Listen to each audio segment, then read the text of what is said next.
বাংলাদেশ ও পাকিস্তানের মধ্যে JF-17 thunder যুদ্ধবিমান কেনা নিয়ে সম্ভাব্য আলোচনা এবং এর ফলে সৃষ্ট পরিস্থিতির উপর গভীর নজর রাখছে ভারত। একথা জানিয়েছে নয়াদিল্লি। ভারতের মতে জাতীয় নিরাপত্তায় প্রভাব ফেলতে পারে এমন যে কোনো বিষয়ে তারা সতর্ক দৃষ্টি বজায় রাখছে। 9 জানুয়ারির সাপ্তাহিক সংবাদ সম্মেলনে ভারতের পররাষ্ট্র মন্ত্রণালয়ের মুখপাত্র রণধীর জয়সওয়াল এ মন্তব্য করেন। বাংলাদেশ বিমান বাহিনীর প্রধান হাসান মাহমুদ খানের সাম্প্রতিক ইসলামাবাদ সফর এবং সেখানে যুদ্ধবিমান নিয়ে আলোচনার প্রসঙ্গের প্রশ্নের জবাবে তিনি বলেন, জাতীয় নিরাপত্তার সঙ্গে সংশ্লিষ্ট সব পরিস্থিতি ভারত নিবিড়ভাবে পর্যবেক্ষণ করছে। is a matter of grave concern.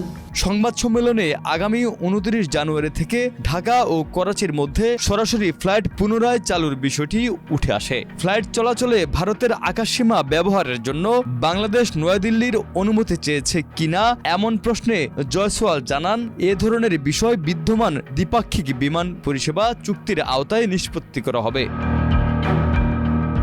বাংলাদেশে সংখ্যালঘুদের উপর হামলার প্রসঙ্গে ভারতের অবস্থান তুলে ধরে তিনি বলেন, উগ্রবাদীদের মাধ্যমে সংখ্যালঘুদের ঘরবাড়ি ও ব্যবসা প্রতিষ্ঠানে বারবার হামলার একটি উদ্বেগজনক প্রবণতা লক্ষ্য করা যাচ্ছে। এসব সাম্প্রদায়িক সহিংসতা দ্রুত ও কঠোরভাবে মোকাবেলা করা জরুরি।